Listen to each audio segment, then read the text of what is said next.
just this last week, they did a good thing, or what on the face of it seems like a good thing.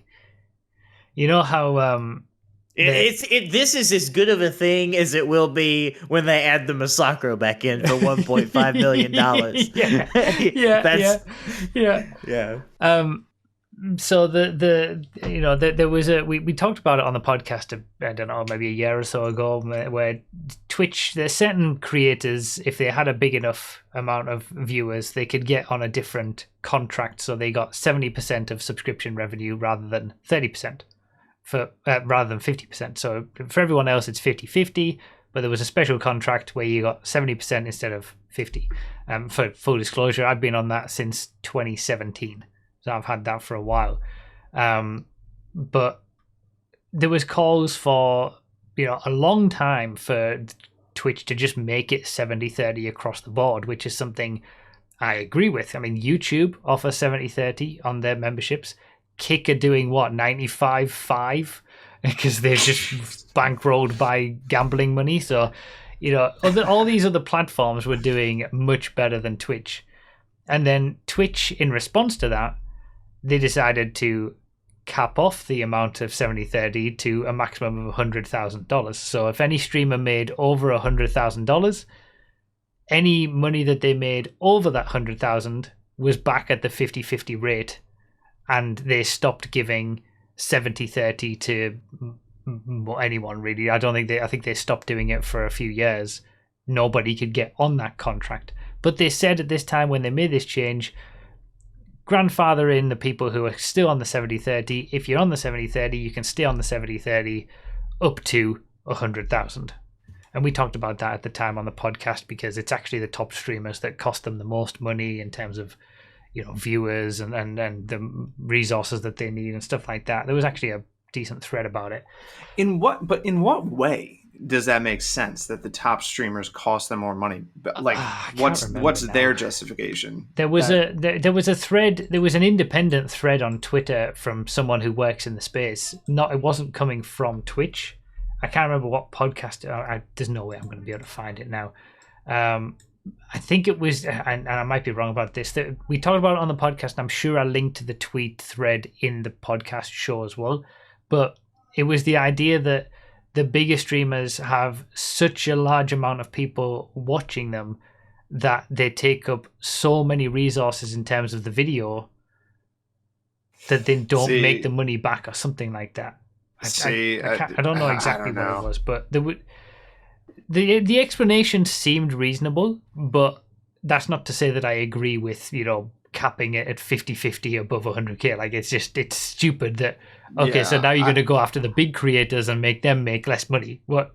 Okay, well, they'll just go somewhere else. I don't know if I buy that. It's like, oh no, we have so many viewers, we're paying more in ad serving fees. I'm like, yeah, but you're also making more by delivering more impressions on the ad. So and they have more. They're going to have more subscriptions from those bigger creators as well. So like, I don't know, but anyway, many months have gone by since all that happened, and then this week Twitch said we're introducing the Partner Plus program. The Masacro, if you will. Yeah, the Masacro at 1.5 million's coming back. So the Partner Plus program reinstates that 70-30 for streamers, but only above a certain amount, which is how it always was, right? But it's actually slightly better than it used to be. So when I did it, I needed 500 subscribers to get put onto that contract. And that's why I did, the very first stream week that was a push to 500 subscribers. That's why I did that in the first place. So then I got on the contract, and I've stayed on the contract since then. But now they're doing away with these personal contracts. So everybody's on the same deal, and everybody's going to be beholden to this new Partner Plus program where you need 350 subscribers to be able to get put onto the 70-30 split. If you get over 350 subscribers for 3 months, you'll have 70-30 split for the next 12 months. But it has to be 350 recurring subscribers. So it doesn't include gift subs or prime subs. It's only those who pay real money. Which is still slightly better than what I had to do in 2017. But the difference is that you can lose it. You can, if you go under the 350 after the 12 months are up, you're done. You just go back to 50-50 again. And I counted mine, so I have like what? Let me look at it. I've got 730 subscribers right now. I counted it in the stats. 354 of them are recurring subscribers, as in not Prime or Gift. Most of them, I mean, that's like half of the subscribers are regular subs, about half of them are Prime subs, and then there's like 40 or 50 at any one time that might be Gift subs. So I've gone from a state where I've been on this 70-30 since 2017, locked in, to the point where even though I've got 700 subscribers, I'm at risk of losing it if it dips below 350 when this new thing comes into force. And that's like that's a big pay drop, because that's affecting not just the 350, that's 70-30 across the entire 700. That's $700 a month that's just gone. Wow. If I was to drop to the 50-50, because it's $1 difference. $2.50 I would get per subscriber on 50-50. $3.50 I get per subscriber on 70-30.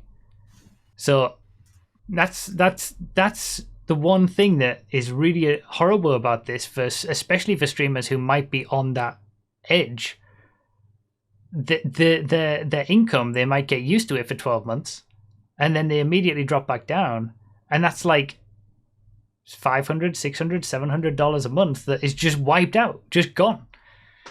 Yeah. It could be rent. I mean, like what the exactly. hell? Yeah, well, Twitch seems to be blind to the idea that there are people who are like making enough money to live, but are not like Hassan Piker. Yeah. You know, like it's either you're Hassan Piker or you do it as like a hobby, and there's no one in between. Yeah. You know, like I would consider myself a sort of career YouTuber or a career streamer. Like I've managed to live off it for many years now, but I'm not I'm not like huge. I don't have massive numbers, and I'm not rich. Yeah, you either have a Taycan or a Tercel, and there's no one in between.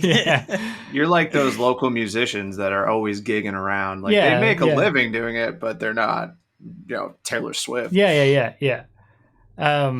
So like for me, there was being initially, everyone was saying like, oh, this is a great win. Finally 70-30 is available, but not really. It's still, the people who were probably always on 70-30 are going to still be on it. There's not going to be that many people who are in the position where they weren't on it who are going to be on it.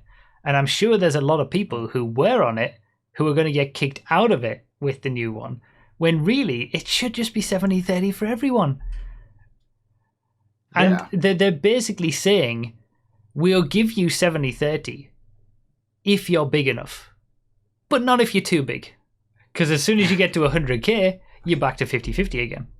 So it's just, I don't know. It seems like a good thing on the surface until you actually look into it, realize not really. Not for the majority of people it isn't.